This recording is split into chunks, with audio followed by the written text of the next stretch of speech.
Salam kenal buat semuanya. Insya Allah kita akan membuka beberapa penemuan selama saya di Yaman. Mudah-mudahan dibantu oleh Allah Subhanahu wa Ta'ala. Jadi semoga teman-teman dukung terus ya, biar kita tetap membongkar kebodohan-kebodohan yang beredar di negeri kita tercinta. Alhamdulillah hamdan katsiran thayyiban mubarakan fih kama yuhibbu rabbuna. Amma ba'd. Teman-teman yang dirahmati oleh Allah Subhanahu wa Ta'ala, insyaallah saya akan menyampaikan beberapa yang saya dapat di Yaman, kenyataan yang ada di Yaman dengan jujur, tidak akan dengan membangun dengan framing dan juga dengan kebohongan. Dan memang guru-guru kita selalu menganjurkan agar ini jujur, as-sidq ma'allah, jujur kepada Allah Subhanahu wa Ta'ala, dan juga kepada as-sidq ma'an nas, jujur kepada manusia. Dan insya Allah saya akan menyampaikan beberapa perkara nanti, dan saya tidak ingin membenci siapapun, saya juga tidak ingin merendahkan siapapun, tapi saya ingin bagaimana ini sebagai nasihat buat kita semuanya, atau khusus Mbak Alawi, bahwasanya cobalah dicerna, dipikirkan dengan hati, agar kalian itu tidak terus-terusan dijadikan bulian masyarakat atau dijadikan tuduhan-tuduhan pembohong atau segala macam. Teman-teman, masalah Ba'alawi ini yang kenapa saya gigih sekali mencari di Yaman, karena ini masalah akidah dan negara kita tercinta, bukan masalah kepentingan atau uang dan segala macam. Terus yang kedua teman-teman, saya sampaikan juga, agama ini adalah nasihat. Kata Nabi sallallahu alaihi wasallam, ad-dinun nasiha, agama ini adalah nasihat. Man ra'a minkum munkaran falyughayyir bi yadihi fa in lam yastati bil lisanihi fa in lam yastati bi qalbihi. Jadi Nabi sallallahu alaihi wasallam memerintahkan kita untuk mengingkari sebuah kebatilan. Kalau kalian melihat kebatilan, maka hendak kalian mengingkari dengan tangan, kalau tidak bisa dengan lisan, kalau tidak bisa juga dengan hati. Dan itu adalah adfa'ul wadalika adfa'ul iman. Demikian itu adalah termasuk lemahnya iman. Dan di sini teman-teman, saya tidak akan memfitnah klan Ba'alawi dan saya tidak akan framing. Insya Allah saya akan berusaha mungkin untuk insaf, berada di tengah-tengah, untuk menyampaikan kebenaran yang saya temukan di Yaman, yang nanti insya Allah kita buktikan satu persatu yang beredar di negeri kita tercinta.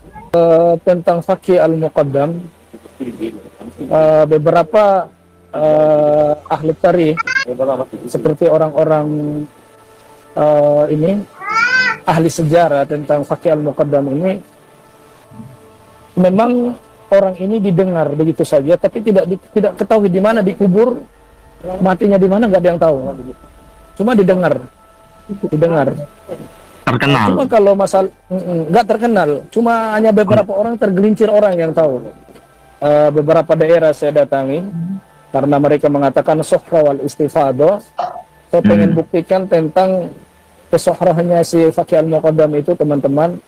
Ternyata beberapa daerah saya tanyakan tentang Faqih al-Muqaddam, itu tidak, kebanyakan 99% orang-orang Yaman tidak kenal. Suhra wal istifadah itu kan seseorang yang dikatakan suhra itu kan dia itu muktabar, sangat terkenal dari ujung ke ujung, dari fatwanya, dari tulisannya, terus dari kitab-kitabnya pasti terkenal. Cuma yang saya temukan tentang Faqih al-Muqaddam di Yaman ini tidak seperti yang diceritakan di Indonesia. Contohnya mereka mengatakan Faqih al-Muqaddam itu mi'raj 70 kali sehari, atau 15 kali 25 kali sehari, 25 27 kali sehari atau 7 kali sehari. Itu hadis-hadisnya di riwayat-riwayat tentang Fakih Al-Muqaddam tertulis dalam kitab mereka itu, di dalam Syarah Ainiyah kitab Ba'alawi itu memang tertulis wa fi riwayatihi sab'a wa isyrina marot, terus wa fi riwayatihi sab'ina marot, wa fi riwayatihi sab'a marot.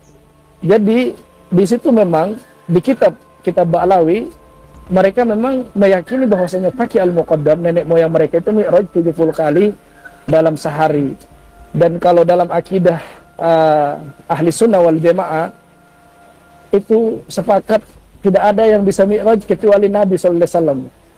Saya itu sering ke Aden, ke Taif, terus ke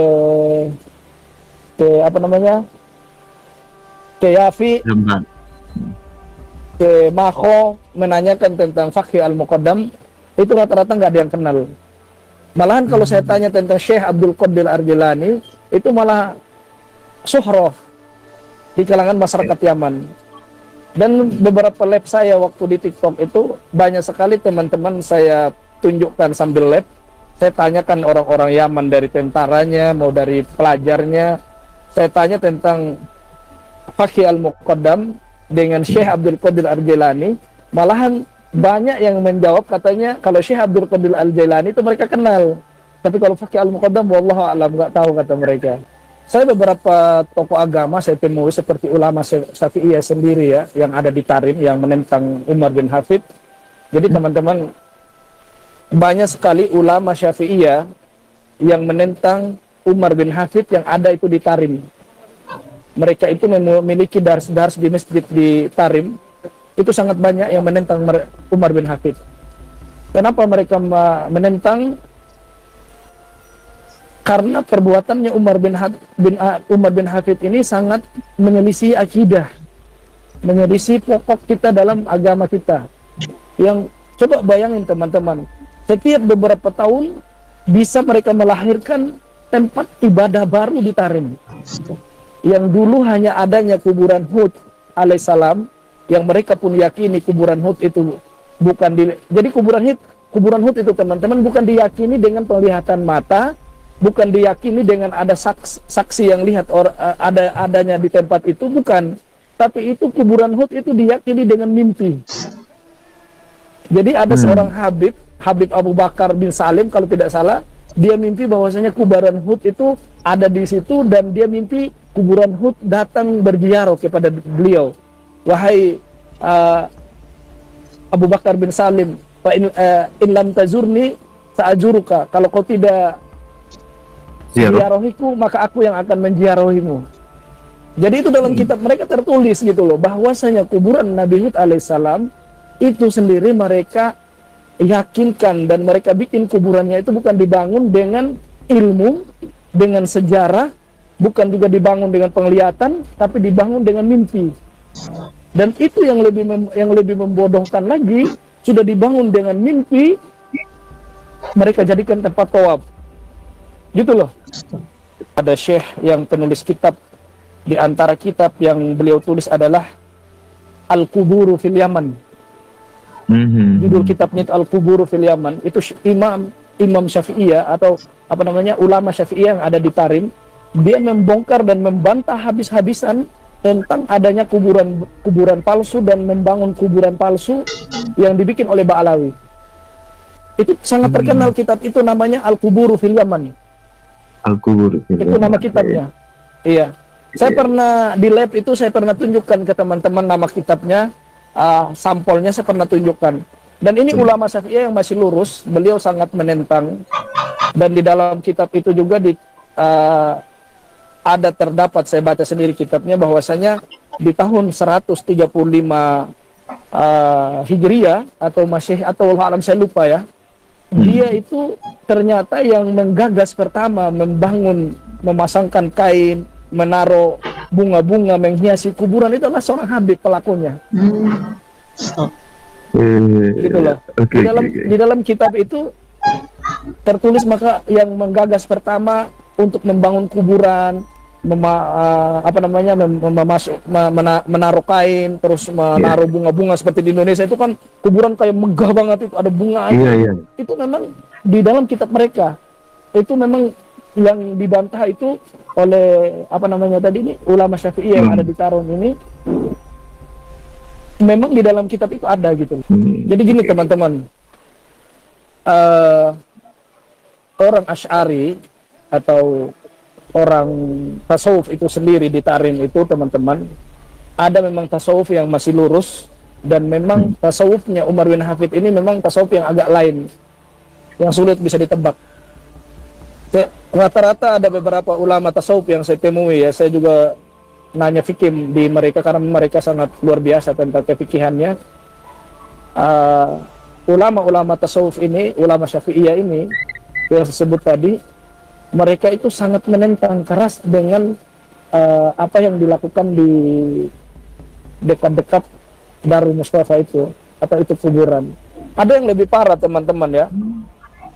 Setelah tempat tawaf kuburan Hud alaihissalam beberapa puluhan tahun diresmikan, itu ada lagi tempat tawaf yang kedua, namanya mi'rab. Mi'rab itu mereka namakan mi'rab. Itu kata mereka gelas Nabi Sallallahu Alaihi Wasallam. Dulu Nabi Sallallahu Alaihi Wasallam pernah datang ke Hadramaut dan minum air, gelasnya dia lupa. Gitu loh.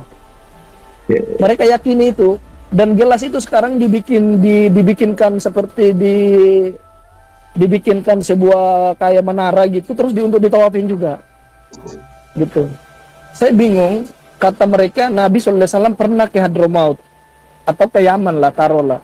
Tapi pertanyaan saya, kenapa Uwais Al-Qarni kok masih jadi tabi'in, nggak jadi sahabat gitu loh? Padahal dia adalah manusia yang Nabi SAW perintahkan ke Umar ibn Khattab, kalau ada seorang laki-laki yang bernama Uwais Al-Qarni, minta doa kepada dia. Dia datang dari Yaman. Kalau memang Nabi pernah ke Yaman, kenapa orang-orang ini yang pengen ketemu dengan Nabi tidak jadi sahabat gitu loh? Ya, logis. Tetap sejarah mencatat mereka adalah tabi'in. Itu lucu juga, lucu. Jadi kalau bilang Nabi pernah datang minum air, terus gelasnya dia taruh di Hadramaut, kalau menurut saya itu adalah palsu, tidak dibenarkan dalam syariat. Itu adalah cerita dongeng. Mereka selalu melakukan setiap bulan Sa'ban, kalau nggak Sa'ban, Muharram, mereka ini dari segala penjuru mereka datang keliling kayak tawaf Ka'bah. Jadi mereka keliling kayak seperti tawaf Ka'bah begitu. Jadi memang itu kalau menurut saya itu semua bisnis, masalah fulus. Menurut saya itu yang saya pahami itu. Ulama-ulama Syafi'i yang ada di Tarim itu menyerang lewat mimbar, lewat mikrofon tentang kesesatan dan tidak bolehnya hal-hal yang dilakukan oleh Umar bin Hafid yang mereka tentang itu banyak sekali. Gitu. Jadi gini teman-teman, dipahami dulu ya, adanya Duria Nabi atau klan Ba'alawi ini terjadinya 30 tahun yang lalu. Ini ahli-ahli tarikh yang saya temui di Yaman yang mengaku klan Ba'alawi atau sampai detik ini kita kenal di Indonesia Robito Alawiyah, itu terjadinya 30 tahun yang lalu. Dulu yang ada di Yaman itu cuma hanya 2 nakobah. Ada Al-Hasani dan ada Bani Hasim. Dan Ba'alawi dulu mereka mengaku-ngaku mereka dari Bani Hasim. Itu awal-awal mulanya. Awal-awal mulanya mereka belum berani ngaku mereka adalah Habib atau Duria Nabi. Mereka masih menempelkan diri mereka ke Bani Hasim, yang mungkin di Yaman itu Bani Hasim ini adalah orang-orang bawazir dan pecah-pecahannya seperti itu. Itu sejarah mencatat itu orang-orang ahli tarikh. Kalau teman-teman tahu yang namanya kitab At-Tarikh Hadramiyah, itu kitab sangat ditakuti oleh Ba'alawi. Nama kitabnya itu At-Tarikh Hadramiyah. Itu kitab sangat ditakuti oleh Ba'alawi. Karena kitab ini memang membongkar semua Ba'alawi ketika mereka itu berkuasa di Yaman. Gitu loh. Dengan partai komunisnya. Pernah. Pernah. Itu mereka pernah berkuasa kalau nggak salah di tahun 1800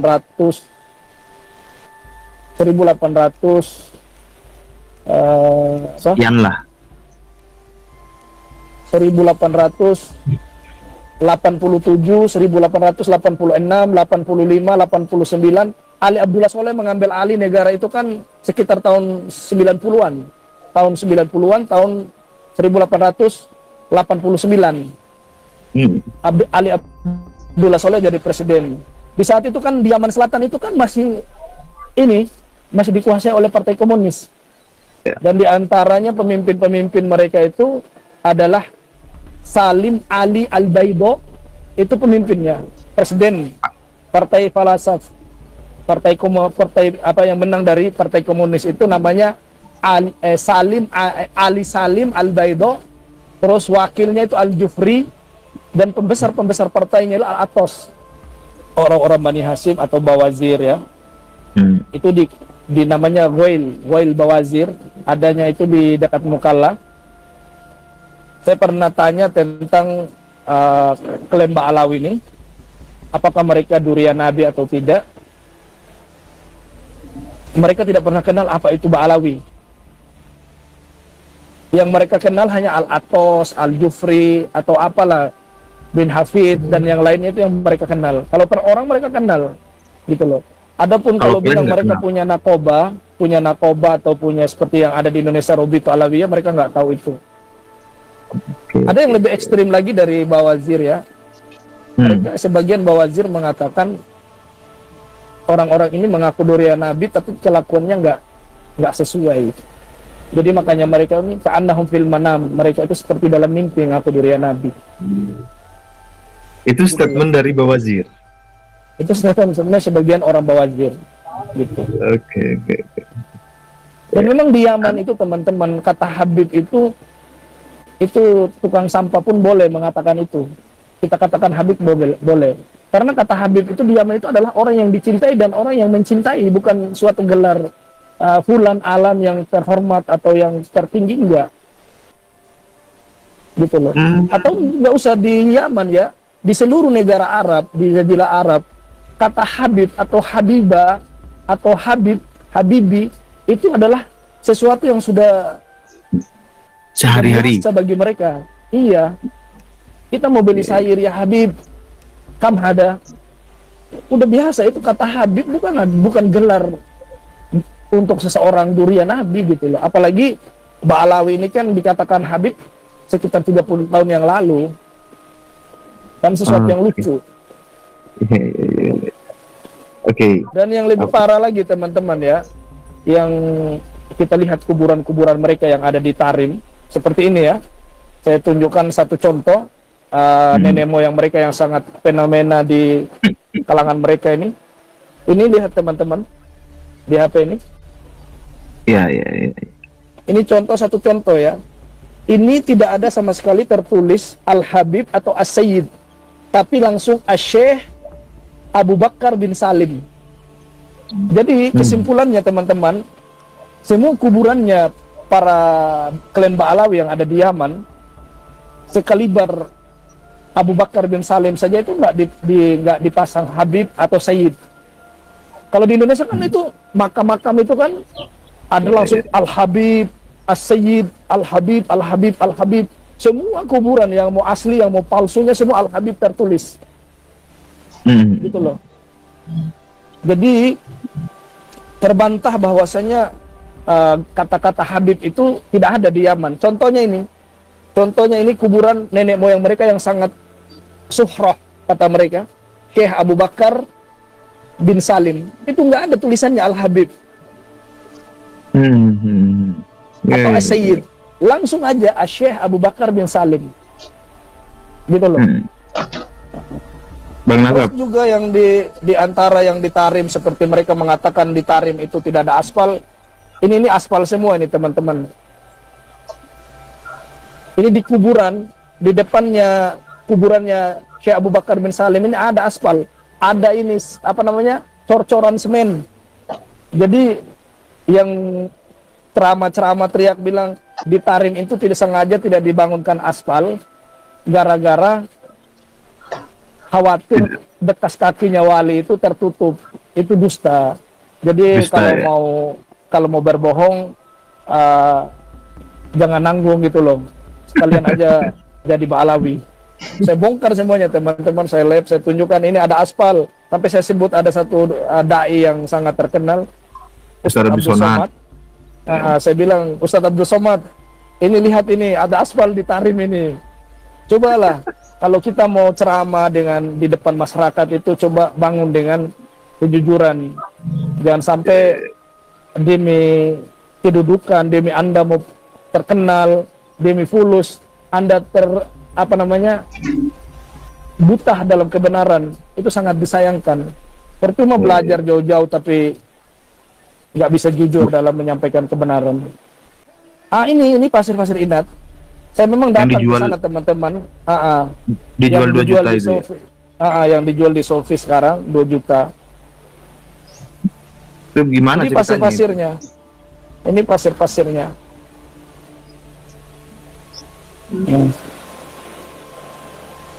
Ini pasir-pasir yang ada di sini ini teman-teman. Sampai saya ini loh,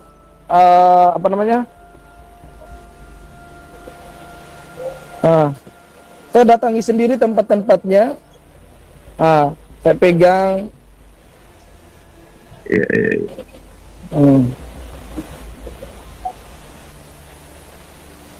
Itu pemakaman apa? Ini pasir-pasir yang mereka akui ini.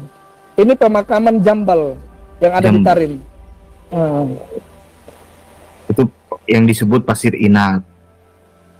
Ini pasir yang ada di Jambal. Kalau ada pun yang di pasir Inat tadi, tempatnya kuburannya Syekh Abu Bakar bin Salim. Ini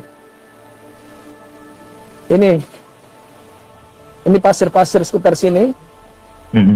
Itulah yang namanya pasir Inat yang mereka jual di Indonesia. Bang Nasar. Gimana bang? Kita bisnis aja bang. Impor pasir Inat bang. Kita jualin ke budak-budak. Saya bawa satu botol. Ada di penginapan, satu botol itu saya bawa pasir. Nanti kalau teman-teman mau ketemu sama saya di bandara yang mau minta, silahkan. Memang pasir Inat itu teman-teman, mereka diakui pasir itu. Kalau teman-teman siram di depan warung, misalnya nggak pernah ada orang belanja di warung misalnya ya, disiramkan, diteburkan di depan warung itu, nanti yang datang makan malam, makan siang itu langsung ini Namrud, Raja Harta. Makan malam itu langsung Namrud sama pasukannya makan malam di warung-warung kalian. Gitu. Terus seperti di toko-toko pakaian, toko-toko apalah. Itu kalau pasir diakui kata mereka, kalau ditabur di depan-depan toko kita, itu yang datang belanja nanti langsung ini Namrud. Raja Namrud. Gitu loh. Karena yang paling kaya raja di dunia kan Namrud. Iya, saya klarifikasi dulu. Itu ajaran mereka, klan Habib Alwi tentang pasir. Ajaran mereka. Itu ajaran bang. Pada ambil ini, pada ngambil gitu, taruh di botol. Saya juga ada ngambil, masukin ke botol. Saya mau bawa ke Tarim, mau tes lip nanti teman-teman kalau mengandung emas. Saya mau bawa kirim terus tiap biar jadikan emas biar cepat kaya. Iya. Biar nggak dawer kan? Biar gak ada. Karena memang waktu saya juga tidak terlalu banyak. Di antara teman-teman yang saya buka di Yaman ini adalah adanya hujan susu. Habib-habib ceramah di Indonesia, kata mereka ada suatu habib datang ke Aden. Kata orang Aden, kalau memang kamu adalah seorang wali Allah, seorang habib, coba datangkan hujan susu. Dan Habib itu pun berdoa, turunlah hujan susu sampai Aden membanjiri hujan susu. Dan saya tanya beberapa ahli tarikh atau imam-imam yang sudah tua di Yaman, mereka belum bilang, ada majnun, ada katanya. Gila, kata mereka.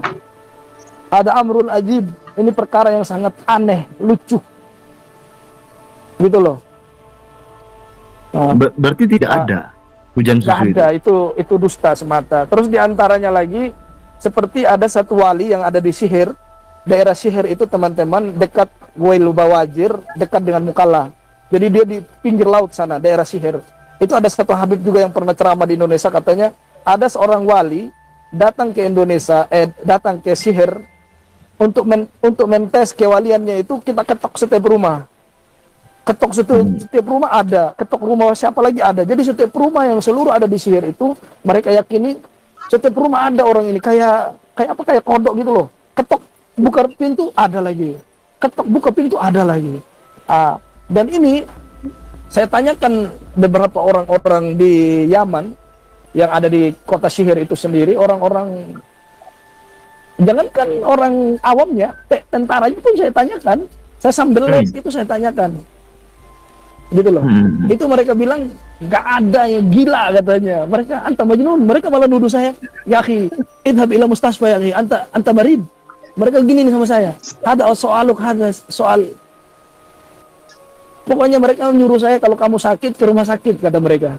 Jadi saya tanyakan tentang wali yang loncat sini, loncat ke rumah tiap fulan, rumah Alan itu, saya tanyakan ke mereka, mereka menganggap saya itu stres. Gitu loh. Jadi yang ada di Yaman itu juga, yang ada di Sihir itu juga tentang wali yang loncat kayak kodok ini juga nggak benar ceritanya. Nggak benar. Ya. Nggak benar. Karena hal-hal seperti itu kan sebenarnya mukjizat kan. Gitu loh. Yang memiliki mukjizat kan cuma Nabi. Iya. Kalau karomah mungkin wali Allah. Kalau karomah kita yakini itu wali Allah ada. Apa iya hujan susu didatangkan oleh seorang wali? Kan lucu. Saya sudah banyak beberapa video teman-teman, daerah-daerah yang sudah beredar di YouTube itu, ditonton saja. Banyak sekali video-video yang saya dimana sambil live menanyakan di orang Yaman tentang Fakih Al-Muqaddam. Mereka kebanyakan nggak ada yang kenal. Mereka kenal yang namanya Fakih.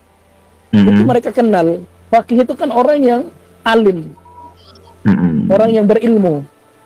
Kalau itu sekedar itu mereka kenal. Tapi kalau Al-Fakih Al-Muqaddam, klan Ba'alawi atau nenek moyangnya Ba'alawi, nggak kenal mereka. Baik, teman-teman, setelah kita mendengarkan kesaksian dari salah satu muhibbin yang langsung turun gunung, ya, menanyakan langsung bagaimana nasab klan Ba'alawi, terlebih nenek moyang mereka yang bernama Fakih Muqaddam, ternyata ini semuanya fiktif, teman-teman. Jadi yang mereka dakwahkan tentang kehebatan, kesaktian Fakih Muqaddam, ternyata Fakih Muqaddam itu di sana tidak dikenal.